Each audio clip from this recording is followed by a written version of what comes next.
Field programmable gate arrays have been critical to our designs as engineers, where speed of execution is critical, parallel operation is required, and the ability to reconfigure hardware needs must be available.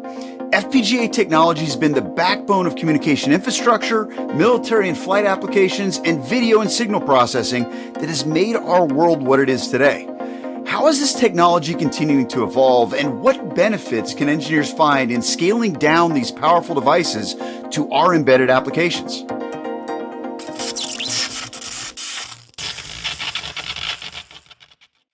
FPGAs have been absolutely critical to a lot of applications in our world. Really for 20, 30 years, it seems like they've really changed the way that we as design engineers do the designs that we're doing, from things like high-end test equipment, medical imaging, high bandwidth communication devices.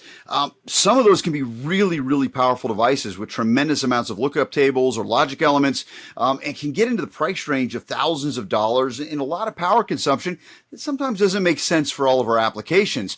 But over the last couple of years, we've seen a lot of players start to come into the space, start to come up with mid-tier and even low-tier FPGAs that are really great fits for a lot of the embedded applications that we tend to work on.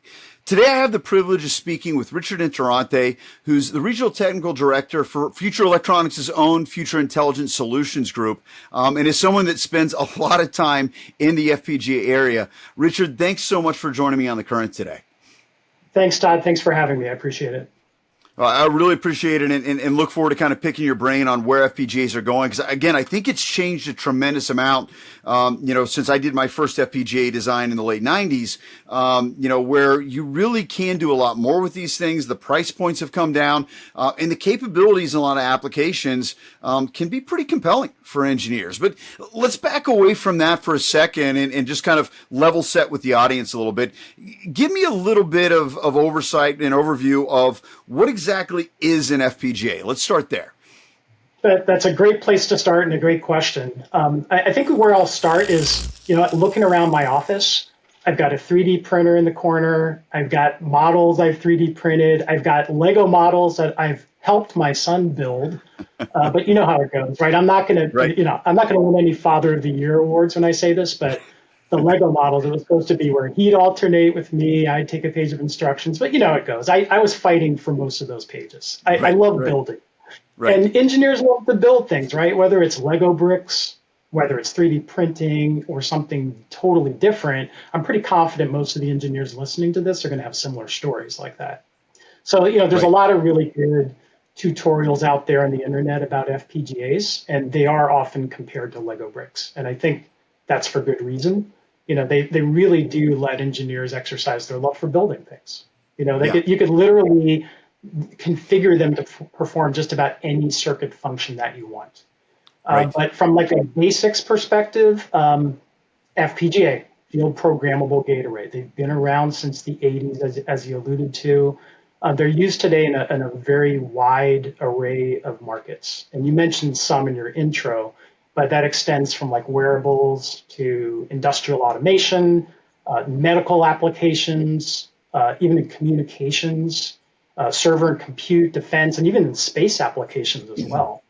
So, but when we say programmable, it's used in the sense that you're taking hardware elements within the chip and you're connecting them up to implement circuit functions that you want. The key thing is you can actually change them even after you've deployed them in the field. So inside, you have a fabric of logic cells, and every one of those logic cells does some basic logic functions. You've also got interconnects between all those logic cells. And on top of that, you've got all of the I/O that are, flexible and that you can connect up in lots of different ways to build the circuits that you want to build. So once you program them, they can perform tasks very quickly. And, the connections between the cells are fixed. So, until you decide to reconfigure it. The last thing I wanted to note on FPGAs is, there's a lot of other building blocks too. There's DSPs, that you could use for multiplication and other arithmetic type operations. You've got RAM, for data storage. And then you can also connect up to external memory as well. And then you've got PLLs to synthesize clock frequencies, ADCs, security features, and some even have processing cores. So that's kind of a high level of what what's Yeah. inside an FPGA. Right, right. And I love that about FPGAs. I've always seen them more, they're kind of lumps of clay. And in the ways that makes it great, it also makes it sometimes a little complex to understand because, to your point, it really can be everything and almost anything as far as circuitry goes.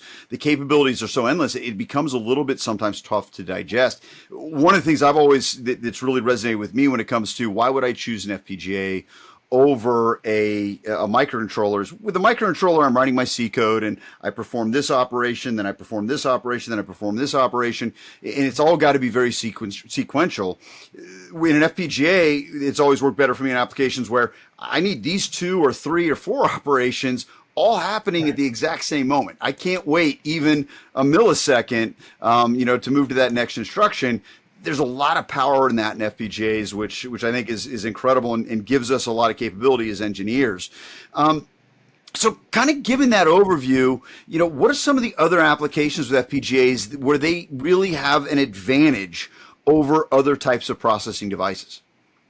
Sure. I mean, so yeah, the FPGAs don't exist just for our joy of building. It'd be nice if they were, but they exist for a reason. And I think you nailed it, right? So when you have applications where you've got signals operating in parallel and you need them to operate at very low latency, compared to other processing chips that operate in more of a sequential way, FPGAs are a great way to go address those applications. It's kind of like a music analogy. You've got a symphony going within an FPGA versus, maybe like a soloist playing one instrument at a time. Right. But there's I've never other heard it put that way. applications. I like that. That's very nice, Richard. It's kind of the way I think of it. It's really, Yeah. there's so much going on all at the same time. Right. But there are other advantages too. It's not just that. I mean, let's say you have like a system design where you've got features that vary across a family of products. Without uprooting that FPGA from your board, you could actually easily switch between different system hardware profiles. So, if you have variants that you want to offer across your product line, you could do that really easily. The other one that really comes up quite a bit is standards, right? Standards are changing all the time. I don't care what industry you're in, eventually they either need to be updated over time, or you need to bridge between one standard or like multiple different interfaces. FPGAs are perfect for that. You keep the same hardware on your board, change the image, and there you are. You can keep pace as those things change. So it's just some of the advantages for FPGAs. Right. No doubt. No doubt. And I think those are really compelling and something we've got to take into consideration when we're selecting what our processing on our devices needs to look like. So, I talked a little bit about in the intro about some of the applications where we see high-end FPGAs, and sometimes those can cost thousands and thousands of dollars. Where are you seeing some of the new applications where some of the mid-range and even low-range FPGAs are really an option in the market today? Yeah, that's a good question. I mean, on the basic side, a lot of what we're seeing right now fall into categories of like I/O expansion and aggregation. Mm-hmm. So I'll talk about each of those. So on the I/O expansion side, let's say you've got a processor in your system that's I/O constrained. Like let's say it's an I2C port. You want to control multiple peripherals, but you don't have it. An FPGA would let you do that. And you could do that flexibly. You can accommodate different signal requirements across your system. Peripheral versus processor. You may want to aggregate also. So let's say you have an array of sensors in your system or other types of inputs that you want to put across one signal path. Again, on I2C, it could be I2C and SPI. Maybe you want to aggregate that across one USB interface. The FPGAs are perfect for that. But beyond that, there's digital signal processing is definitely an area that are, I think, really key and inherent to FPGAs. On the wireless side, software-defined radio comes to mind. So it used to be discrete analog functions in radio, like mixing, filtering, modulation.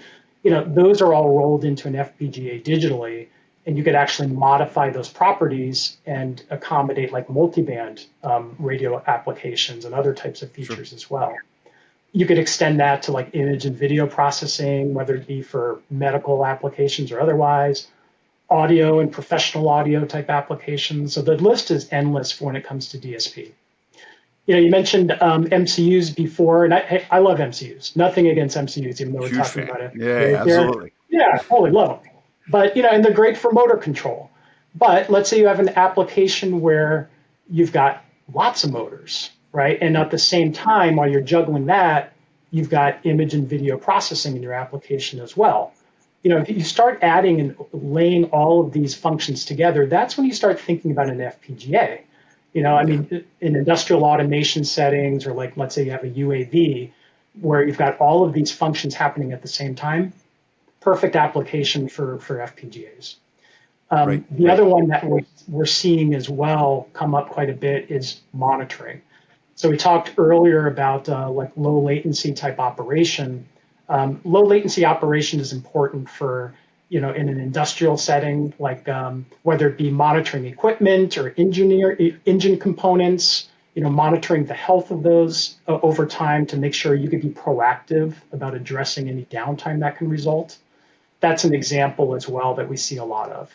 So it really spans the gamut. I guess the last one I'd end on is AI/ML. We talk a lot about AI/ML now, and there's a lot of applications that are happening at the edge of the network now with AI, and that could be recognizing objects or people or what have you.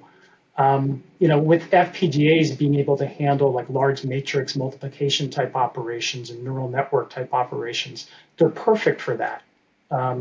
So you see that in agriculture, even see it in client computing right now, where you've got webcams that are offering smart features like, hey, I'm going to turn off the screen if I don't see somebody in front of you, or in front of the camera, or let's say I see somebody approaching behind you, maybe I should turn the screen off for security. So that just kind of gives you an idea of some of the current things that we're seeing right now. Yeah, yeah. And you mentioned motor control. I remember a few years back, we were working with a customer engineering team that had, I think there were 5 or 6 or maybe 7 motors they were all trying to control. And so they had one microcontroller for each one of the 6 or 7 motors. So you had a cost and complexity there. And then one central microcontroller that was coordinating all of those different 7 motors so that they could work in configuration with each other. It was very complex. We were able to replace that entire really 8 microcontrollers with a single medium-sized FPGA and reduce cost, power consumption, complexity considerably. It's that kind of power of FPGAs that I think is really exciting for engineers and what we can do with them. But sometimes, again, like me, I'm more of an MCU guy. I tend to lean towards my design is going to be MCU based. There really could be a benefit in FPGAs that sometimes we tend to overlook just because we're maybe not as familiar, or because of how very malleable these devices are and capable of being a lot of different things. I think with that, and with that malleability, with that ability to be so many things, and anytime you've got something that is very flexible, that just immediately adds to the potential for complexity, and really makes the complexity much more likelihood. So for engineers that are doing these designs, I think they do need a little bit more support from the suppliers, from the distribution partners, from other engineers to help them with these kinds of systems. I know that's the team that you lead. You lead a team of engineers that just do nothing but FPGAs in future intelligence solutions. Tell me a little bit about the group and what services they can provide to engineers out there. Yeah, I'm glad you brought that up. It's a great team. It's certainly, we're all about FPGAs. We also focus, by the way, like on embedded solutions. So that's processors and modules, and we do a lot of wired networking. But, on the FPGA front, we've got engineers with 25, 30 years of experience. They've worked as designers themselves. Some of them have worked for chip manufacturers and they have that experience, including myself. Like for customers, half of the challenge, Todd, is like, just how do I find the right solution for my needs? Just understanding, kind of wading through all of those requirements that they have versus what does this device offer? So that's a big service that we offer in partnership with our branch teams, is that we help introduce the right solutions to customers that we think will meet their design objectives. That's number one. But it doesn't stop at that. Once the customer's decided to use one of those solutions, we work with those customers all the way through to production. So we provide guidance, like it could be, hey, we have knowledge in VHDL and Verilog hardware description languages, so we could provide some guidance there. Or maybe on the chip architectural level, or gate sizing on an FPGA, integrating IP, or RISC-V processors. All of those sorts of things are topics that come up that our team is highly involved with. Right. Right. Yeah, it's a tremendous service, and I know that those engineers that utilize it value it immensely. I know our suppliers value it immensely as well because of the expertise that you guys have, and are able to be that responsive unit to engineers that are designing with products. And so we have a number of FPGA lines that we represent, and I don't mean to single one out, but I got to say, we have seen Lattice is one of the lines that has made a lot of progress with their FPGA family over the last couple of years, and they're really growing in market share. They're growing in capabilities. They're expanding the overall footprint that they can address with the technology that they have. And so I know, you and the FIS team and also our Future Design Center engineering team have been working over the last couple of months to build a new platform around Lattice's Mach-O X5 series of FPGAs. Talk to me about what we're doing with the Mach X05 NX family and what this board is. Yeah. So the Hedgehog board, it's a board that, like you said, was developed from my team as well as the Future Design Center. And I do want to give a shout out to those guys. So Tim Dickey on my team was the guy who had the initial idea for the board. Martin Bernier, his team's fantastic. So they brought the board to life. So, we featured a prototype of that board at the Lattice Developers Conference at the end of last year. And at that time, we had just come out with the board. Today, we got the production board. So there it is. You can see that. So it's about the size of like a 3x5 index card, very small. You can check it out online. We'll provide some links to go through all of the details. But at the basic level, like you said, you've got the Mach X05 NX FPGA right there in the middle. And that's considered in the small FPGA category. The family ranges from 25K up to 100K logic cells. But small doesn't mean weak by any stretch. I mean, one of the things that Lattice has been really good at doing is taking small FPGAs and actually upgrading them to include features that you wouldn't normally expect to see in a small FPGA family. So like the family, as an example, has up to 300 programmable I/O, in it, which is typically not the case. And some of those high performance I/O can go as fast as 1.2 gigabits per second. You also have the opportunity to do like PCIe Gen 2 on some of the higher logic density devices up to 5 gigabits per second. So if you want to connect up to like a central processor in your system, you can do it that way as well. But it's beyond that. There's a lot of memory available inside the chip too that you can configure as fast as 3 milliseconds using that on the I/O. The device family will actually go up to 7.3 megabits of internal memory. And then for user flash memory inside as well, that you can use for a variety of general purpose reasons, it goes up to 55 megabits per second as well. But you can do a lot more beyond that as well with the chip. You can go external to like an LPDDR4 memory interface as well, and you have the ability to do LVDS, SGMII. So the list goes on and on and on, as well as really nice advanced security features like AES 256-bit encryption, as well as bitstream authentication with elliptic curve digital signature algorithm. So these are things, when you say those things, are typically not associated with a small FPGA. So there's a lot of detail. Again, I'm not going to go through every detail of this board by any stretch, but just a very fast walk around the perimeter.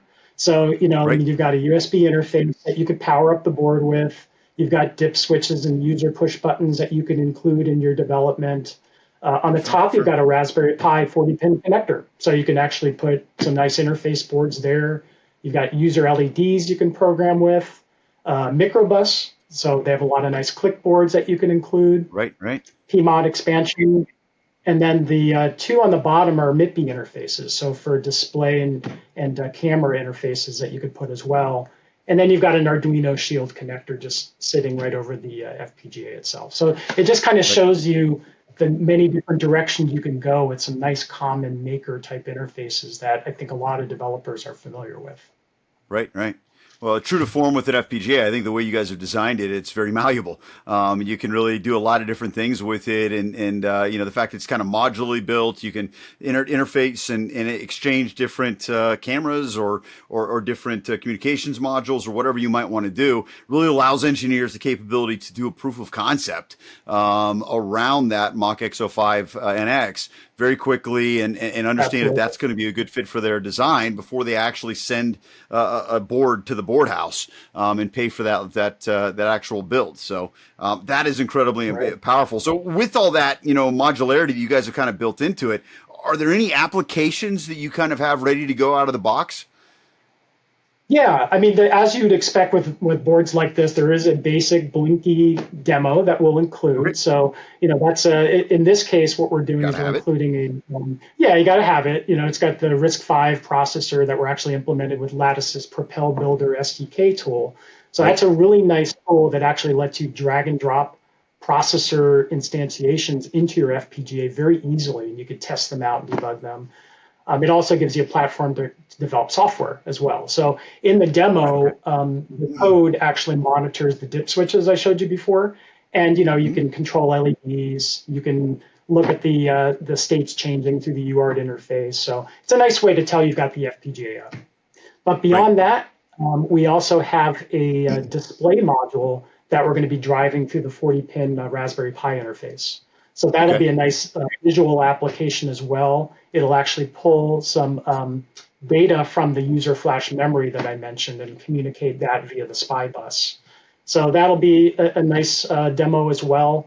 But beyond that, Todd, there's lots of different directions we're going. We're going to include a Wi-Fi module and the microbus interface. Oh, yeah.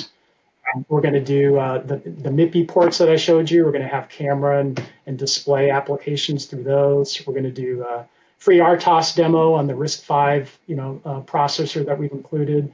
We've been looking at things fun like pulsed radar, through the Raspberry Pi hat. Right. There's a lot of different directions we're really looking forward to go with this board. So it's one of those boards that I think is great, like you said, for those who are experienced with FPGAs, and those who are kind of getting into it, I think should be able to find a lot of really great applications, to help them get started. Right. Perfect. I absolutely love it. I couldn't be more excited about what is going to happen with the Hedgehog board and being able to make that available to engineers in the market. So I think that's a really exciting thing. So Richard, thanks so much. Really appreciate some of the insights on what's going on with FPGAs. Absolutely fascinating technology I think is growing. So thank you for your time. You're very welcome. Thanks for having me, Todd. Appreciate it.